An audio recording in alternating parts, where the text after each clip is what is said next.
Hello students, आज मैं आप लोगों को हिंदी व्याकरण पढ़ाने वाली हूँ।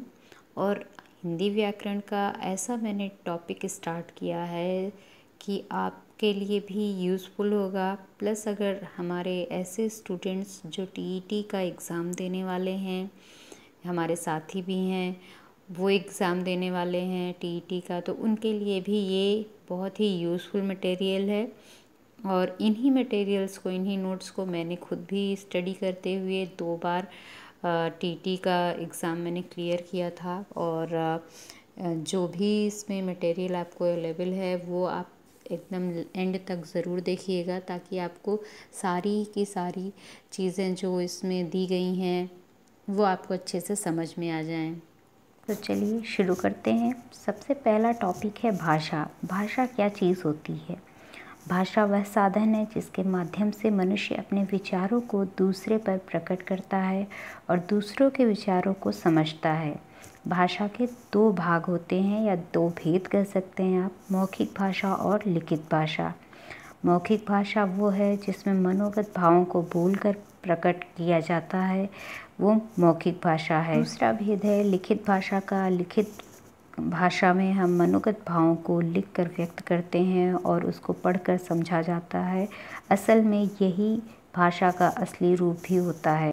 भाषा के आधार पर अक्षर, शब्द और वाक्य, ये 3 प्रकार आप देख सकते हैं जिसको हम भाषा के अंतर्गत लाते हैं। व्याकरण क्या है? असल में जिस विधा या जिस विद्या या शास्त्र के द्वारा किसी भाषा का ठीक तरह बोलना, लिखना, पढ़ना और समझना आता है, उसे व्याकरण कहते हैं। व्याकरण के 3 भेद हैं: वर्ण विचार, शब्द विचार और वाक्य विचार। ध्वनियों का विश्लेषण किया जाता है वर्ण विचार में, शब्द विचार में शब्दों का विश्लेषण किया जाता है, और वाक्य विचार में वाक्यों के अंगों, रूपों, बनावट आदि के बारे में हमें वाक्य विचार बताता है। तो ये हो गए आपके व्याकरण के भेद।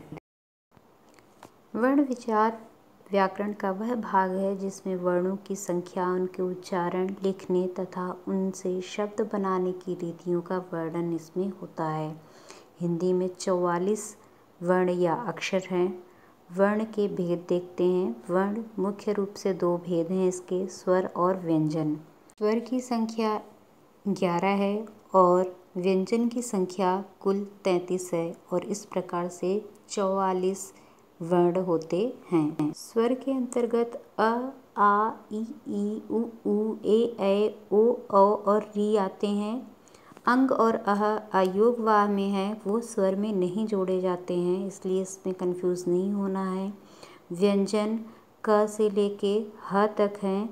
इसके आगे के ह के आगे के शब्द कुछ हैं, जो वर्ण हैं वो आपके संयुक्त अक्षर हैं, तो उनमें भी कन्फ्यूज़न नहीं होना है। अभी इसके बारे में मैं आगे आपको डिटेल से बताने वाली हूँ, तो ध्यान से पूरा वीडियो ज़रूर देखिएगा। आगे बढ़ते हैं।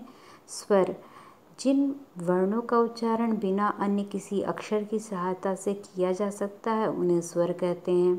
व्यंजन वे होते हैं जो वर्ण किसी स्वर की सहायता के बिना नहीं बोले जा सकते हैं, उन्हें व्यंजन कहते हैं।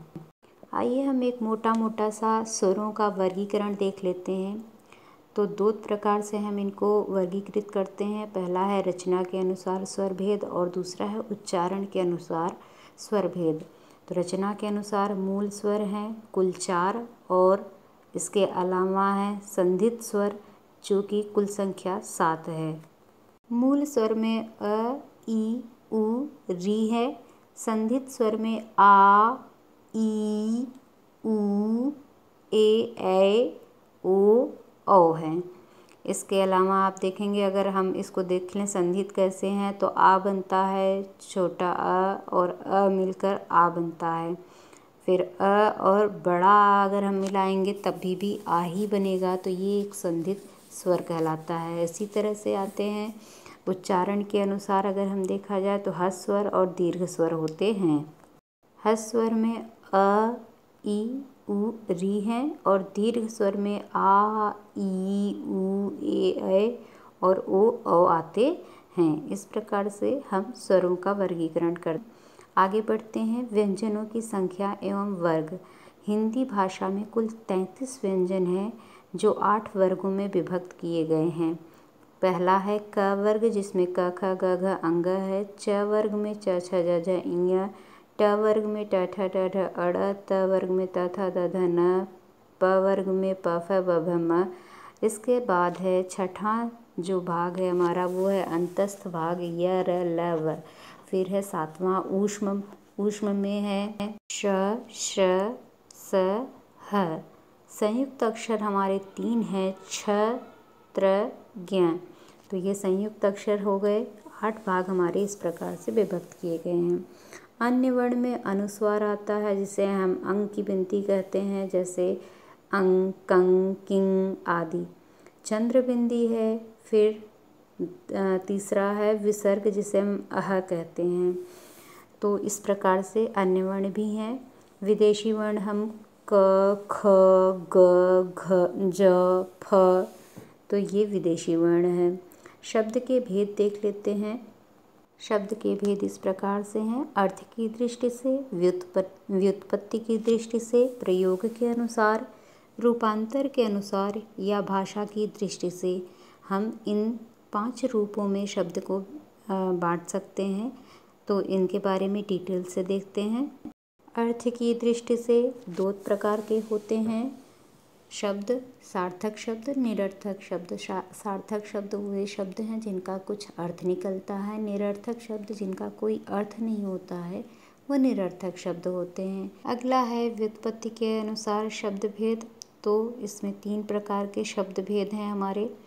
रूढ़ है या रूढ़ी जिसे कहते हैं, वो एक शब्द भेद है। दूसरा है यौगिक और तीसरा है योग रूढ़ शब्द भेद। रूढ़ जो शब्द भेद है वह शब्द है जो दूसरे शब्दों के योग से न बना हो, जैसे पेड़, नाक आदि। यौगिक ऐसे वह शब्द है जो दूसरे शब्दों के योग से बना हो, जैसे गौशाला, खारीपन, पाठशाला, पीकदान आदि। योग रूढ़ वह शब्द है जो देखने में यौगिक शब्द के समान है, परंतु जिन शब्दों के योग से वह शब्द बना है उनके अर्थ के अतिरिक्त एक विशेष अर्थ को सूचित करता है, जैसे लंबोदर जो कि गणेश भगवान को सूचित करता है, पंकज जो कि कमल को सूचित करता है। अगला है प्रयोग के अनुसार शब्द भेद। तो प्रयोग के अनुसार हम कई प्रकार से शब्दों को इस्तेमाल करते हैं, जैसे संज्ञा वह शब्द जिससे किसी व्यक्ति, वस्तु, स्थान, गुण, भाव या व्यापार का बोध होता है, जैसे राम, लकड़ी, हिमालय, बुढ़ापा आदि। सर्वनाम है वह शब्द है जो किसी संज्ञा शब्द के स्थान पर प्रयुक्त होता है, जैसे वह, वे, तुम आदि। अगला है विशेषण। वह शब्द है जो किसी संज्ञा या सर्वनाम शब्द की विशेषता प्रकट करता है, जैसे राम अच्छा लड़का है। यहाँ पर राम संज्ञा है लेकिन अच्छा उसकी विशेषता है, तो ये हो गया विशेषण। फिर आता है क्रिया। वह शब्द है जिससे किसी काम का होना या करना प्रकट होता है, जैसे मैं जाता हूँ। यहाँ जाना एक क्रिया है। अगला है अव्यय। वे शब्द हैं जिनका स्वतः कोई अर्थ नहीं होता है, परंतु किसी शब्द के साथ अथवा वाक्य में आकर अर्थ देने लगते हैं, जैसे यथाविधि, और, बल्कि, किंतु, परंतु आदि। ये सभी ऐसे शब्द हैं जो कि अव्यय की तरह इस्तेमाल किए जाते हैं। अब आते हैं हम चौथे भाग की तरफ, रूपांतर के अनुसार शब्द भेद। तो 2 प्रकार के होते हैं, विकारी शब्द और अविकारी शब्द। विकारी शब्द ऐसे शब्द हैं जिनके रूपों में परिवर्तन होता है, संज्ञा, सर्वनाम, क्रिया, विशेषण विकारी शब्द हैं। अविकारी शब्द ऐसे शब्द हैं जिनके रूपों में कोई परिवर्तन नहीं होता है, जैसे क्रिया, विशेषण, संबंध बोधक, समुच्चय बोधक और विस्मय आदि बोधक। अविकारी जो कि अव्यय के भेद भी हैं, ये सब अविकारी शब्द कहलाते हैं। भाषा की दृष्टि से शब्द भेद देखते हैं। भाषा की दृष्टि से शब्द भेद में पहला है तत्सम। संस्कृत के ऐसे शब्द हैं जिनका हिंदी में ज्यों का त्यों प्रयोग किया जाता है, जब हम हिंदी में इन शब्दों को इस्तेमाल करते हैं तो ये संस्कृत के, लेकिन हम हिंदी में भी उनको उसी प्रकार से संस्कृत के शब्दों को ही इस्तेमाल कर देते हैं। तत्सम, सम है, समान है, संस्कृत के समान ही हम इनको यहाँ पर हिंदी में यूज़ कर रहे हैं, इसलिए इसको तत्सम कह रहे हैं। जैसे माता, अग्नि, कर्पूर। अगला भेद है तद्भव का। संस्कृत के शब्दों को से बिगड़कर जो शब्द बने हैं उन्हें तद्भव शब्द कहते हैं। जैसे पुष्प, पुष्प से, आम, आम्र से, घी, घृत से, नींद, निद्रा आदि से। ये सब तद्भव शब्द हैं जिनका हम इस्तेमाल करते हैं, प्रयोग करते हैं। अगला है विदेशी। विदेशी शब्द विदेशी भाषाओं से आए हैं, जैसे बराबर, खून, आदमी, दुश्मन, दुकान, जवाब, ये सब फारसी हैं। तनख्वाह, इजाज़त, गरीब, गुस्सा, खबर, मुफ्त, हराम, ये अरबी शब्द हैं। Inch, ticket, bill, collector, press, fees, school, lamp, ये सब अंग्रेजी के शब्द हैं जिनको हम हिंदी में प्रयोग करते हैं। देशज शब्द की बात करते हैं तो वो क्या होते हैं देख लेते हैं। किसी स्थान विशेष की बोलचाल की भाषा या बोली में इनका प्रयोग होता है, जैसे खिचड़ी, रोरी, राबरी, लुटिया आदि।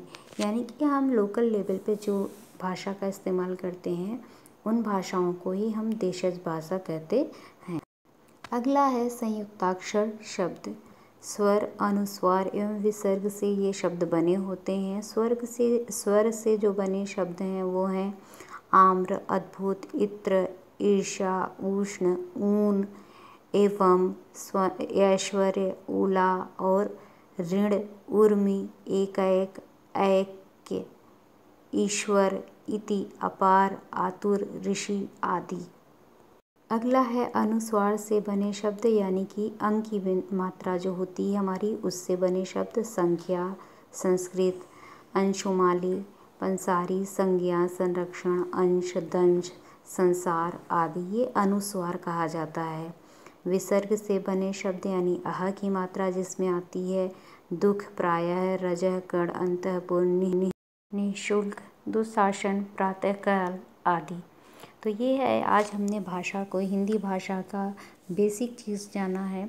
आने वाले वीडियोस में हम उपसर्ग, अनेक शब्दों के लिए एक शब्द जो कि परीक्षा में अक्सर पूछे जाते हैं उनके बारे में बात करेंगे। और आज इतना ही। आपको वीडियो कैसा लगा ज़रूर बताइएगा, और अगर आज आपको पसंद आए तो अपने दोस्तों के साथ भी इसको शेयर कर सकते हैं। और इस वीडियो का PDF भी जल्द ही आपको डिस्क्रिप्शन बॉक्स में मिल जाएगा। तो आज के लिए इतना ही। Thank you so much.